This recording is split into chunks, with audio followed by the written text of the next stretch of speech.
Ayan, update mga kami-quiz. Good morning, good evening po sa inyong lahat. Mega love shoutout sa buong team Kalingap, kay Kuya Val, kay Kalingap Rob. So, dito tayo sa ating topic. May dalawa nga po tayong topic. Una ay patungkol kay Kalingap Mikoy. Mayroon pong hindi inaasahang nangyari. Ayan, talagang nakakalungkot. At talagang sobrang nakakalungkot. So, dito naman, sa isa pa nating topic, sa padalawang topic, ay patungkol kay Krista Jean. Kaya naman, huwag niyo pong palalampasin, at tapusin niyo po ang video ito. So, bago tayo magpatuloy, ako nga pong inyong lingkod, ay naglalambing. Please po, support my channel, Kalingap Kiel, sa bago pa po, and then, please po subscribe, like and share my videos, and don't forget, click the notification bell. Eto na nga po, ating saksihan, ano nga ba tong hindi inaasahan na nangyari. Dito muna tayo kay Kalingap Mikoy at mamaya ay pag-uusapan natin ito nga pong kay Krista Jane. So, para mas lalo tayong bigyang linaw, panoorin po natin ito. Announcement lang po mga Kalingap. So,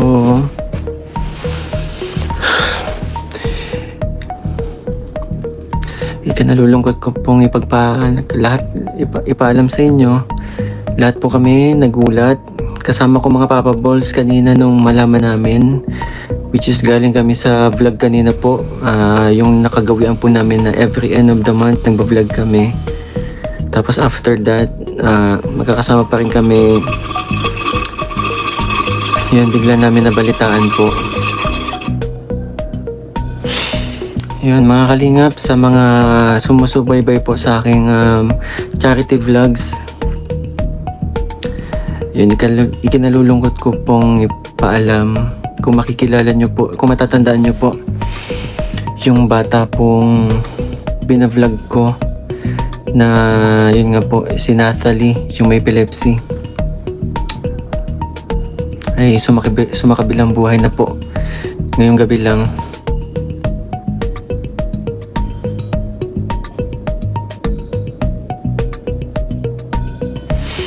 Biglaan, and alam nyo mga Kalingap, plano ko pa naman silang puntahan next week, this week,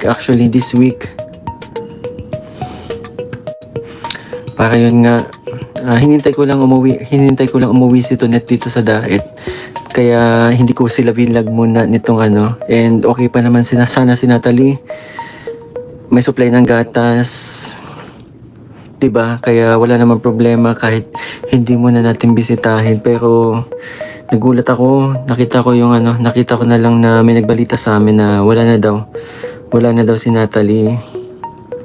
And wala tayong update sa pamilya kasi ni Natalie. And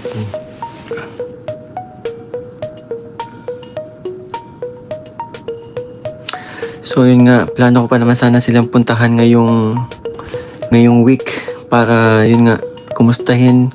Kung maalala nyo po, huling vlog pa natin sa kanya nung nakaraang birthday pa po ni Natalie, diba?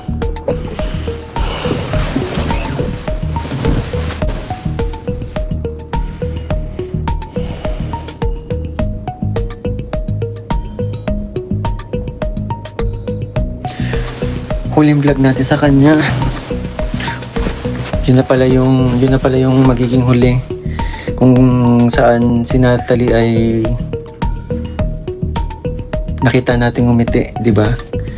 First time natin ngumiti.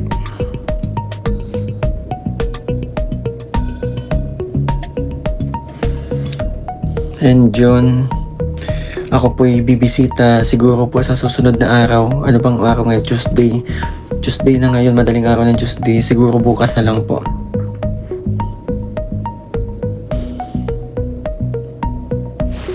O ngayon, saya ng birthday niya. And ganun pala mga Kalingap, pag nawawalan ka ng beneficiary, masakit pala ganun na, kasi napalapit na din sa akin yung bata, di ba? And nagulat talaga kanina, kasama ko si Papa Bulrichi. Naluha talaga si Papa Bulrichi kasi may talaga sa bata yun eh.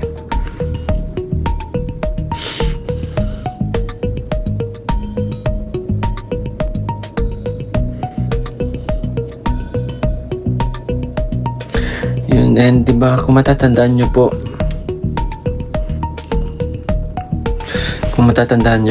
yung tatay niya which is si Jerome, di ba? Yung mga sinabi niya sa amin na talagang nagpatayo ng balahibo namin, di ba? Yung masakit bilang ama na mawala ng anak na rason kung bakit ka nabubuhay, di ba? Kung bakit ka nagsisipag.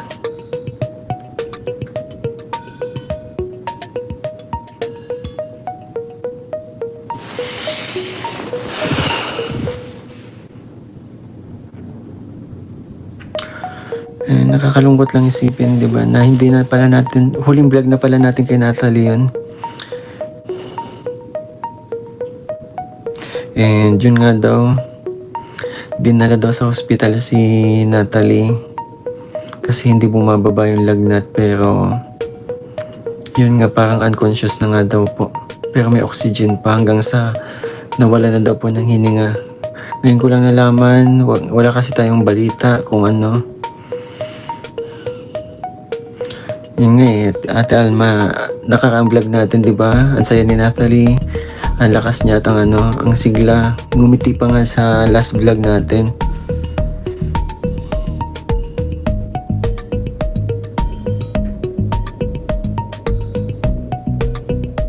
Mabait pa naman yung papa ni Natalie, kaya nga daw siya nagsisipag dahil kay Natalie. Yung salitang binanggit ni Jerome na buhay niya, buhay ko. Yun talaga yung nagpapaano sa akin Hindi ko makakalimutan yun.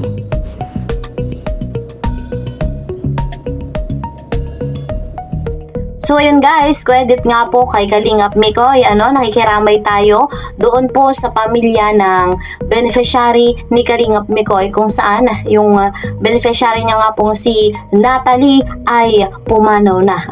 Napakabata pa noon na talagang nakakalungkot. So ganyan talagang buhay, una-una lamang. Pero sobrang nalungkot si Mikoy, talagang apektado, at gayon din yung iba pang mga kasamahan nila Mikoy, kinuwento ni Mikoy sa kanyang live. Ayan, talagang masakit. Talagang sobrang sakit. Ayon pa nga sa kwento ni Mikoy, ay nilagnat nga daw po ito, tumaas ang lagnat ni Natalie, at hanggang sa hindi na kinaya. At pagkatapos nun ay nawalan na nga po ng buhay. So nakakalungkot, nakikiramay tayo sa buong pamilya ni Natalie. Ayan, at ayon din kay Mikoy, sa gustong tumulong, mag-message lang po kayo kay Mikoy, sa ganon ay maibigay doon po sa pamilya ng ni Natalie. So talagang masakit po ang mawalan ng mahal sa buhay. So doon nga din sa pangyayaring iyan, talagang hindi inaasahan. Bagamat may sakit na si Natalie, so unexpected talaga na ganun-ganun ay mawawala.